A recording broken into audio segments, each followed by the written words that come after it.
So, Valentine's Day. You guys remember what Valentine's Day was like as a kid? It was fun, you know, it was playful, right? You guys always had a Valentine. We had lots of Valentines, actually.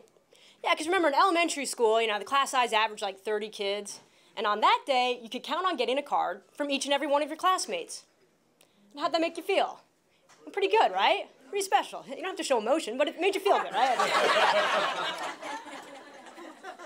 You know, sometimes the cards would come with little candy hearts with the sayings like cutie, or true love, or fax me. It was the day when the room mother volunteers would come into school wearing their festive yet tacky Valentine sweaters. The ones with like the 3D images, there's like hearts popping out of them. Yeah, elementary school teachers like to wear them. I think you can still get them at Talbot's. Yeah. No offense, TMI, I guess, and they'd come in with cupcakes and sugar sodas, and we would just sit back in our little desks and get high off sweet Valentine ecstasy, thinking about how we'd like to fax somebody. My classmates and I, we'd take great joy in decorating our Valentine mailboxes. You know, we'd use shoe boxes, put the stickers around the side, cut a hole in the top. And my favorite Valentines of all were the Care Bears. I think I got them like 4 years in a row. And I would use such careful consideration in choosing which classmate would get which Care Bear. My mother, she's like Miss No Nonsense, very efficient, you know. She'd be like, okay, Kate, you've got 28 classmates this year. Here's 28 cards. Just put a name on each one. We're all done. I'd say, Mom, slow down. You know, it's not that simple. Not just any classmate can get Friendship Bear. Love a Lot, that card had to be earned. And Grumpy Bear, well, that was reserved for Danny Phipps because he did number 1 and a little bit of number 2 in his underpants in preschool. He's been grumpy ever since. Some of the cards would come with superheroes, some of them were homemade. It didn't matter. On that day, you could count on getting some 30-odd cards. I remember coming home with my shoebox, you know, and I'd be so excited to just go through all the cards. I'd run in the door, I wouldn't even say hello to my mother or my goldfish, and I would just race up the stairs. I'd get in my bedroom, dump the cards all over my floor, and I'd dive into them and do like, you know, snow angels in my Valentine cards. I loved them. TMI, I guess, again. And then in high school and in college, Valentine's Day was still just fun, right? We were all having a good time together. Yeah, it was just another excuse to throw another rager. Except at that party, you didn't have to feel guilty about hooking up with someone. It was Valentine's Day, you know, fax somebody, right? Yeah. But now, in this adulthood, you know, this adulthood, serious, yeah, I don't know what's happened.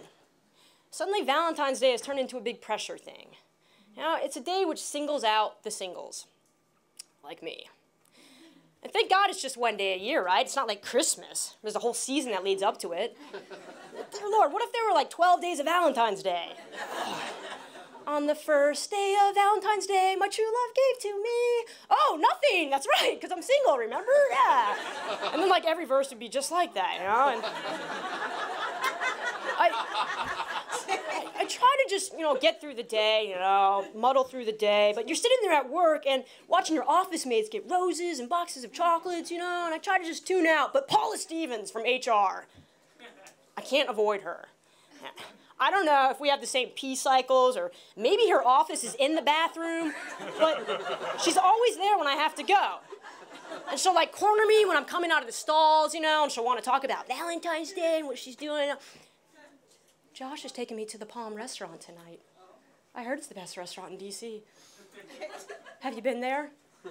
Yeah, Paula, I've been there. My parents took me there on my birthday. Because that's who takes you out when you're single, your parents. I heard it's really expensive. He must love me. Yeah, Paula, he must love you. But I got 30 Valentine cards in elementary school, so yeah, I know how that feels. I try to just make it through the day, but at the end of the day, that's when I need to rely on some coping mechanisms. I've had some different ones over the years.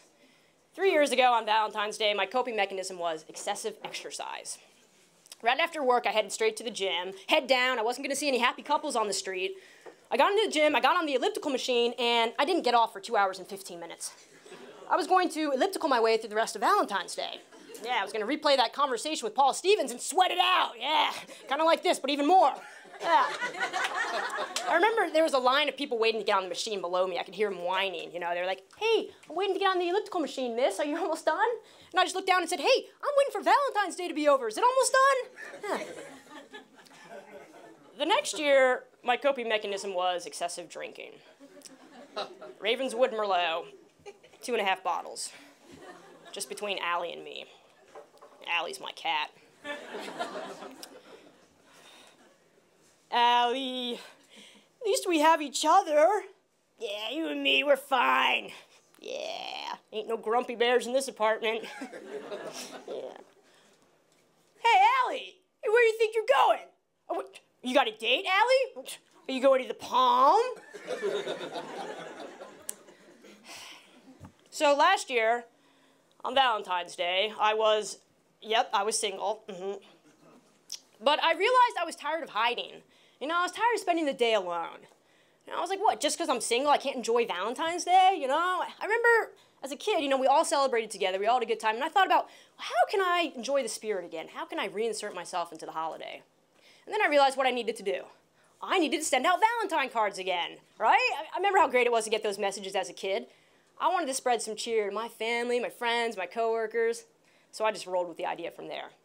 I got some doilies, some red and pink construction paper, a bedazzler, just in case. I cut out hearts from the red construction paper, put it right there in the center of the doily, and was looking at it and thinking, I need something more, you know, this has to be special. It's from Katie, single Katie. It needs a photo of me and Allie. How great would that be, right? A happy Valentine's Day from Katie and Allie, the happy couple. So that afternoon, Allie and I, we did some photo shots in my apartment. You know, we did the, like, back-to-back, and then we did the, like, you know, slightly askew, like, look to the left of the camera. Except Allie messed it up right in the end and looked straight on. Well, we went through some different poses, and let me tell you, putting together those Valentine cards, it really got me back into the spirit. You know, I realized I could celebrate Valentine's Day again. And it felt so good. I just was sure that everyone was going to find my cards hilarious. We spent a whole afternoon working on them. It was like Doilyville in my apartment. You know, I had my table covered. I let Allie lick the envelopes. And then I did like a victory march to the mailbox that evening. I was like, I'm a survivor. I'm going to make it. Single on Valentine's Day. Just bring it on.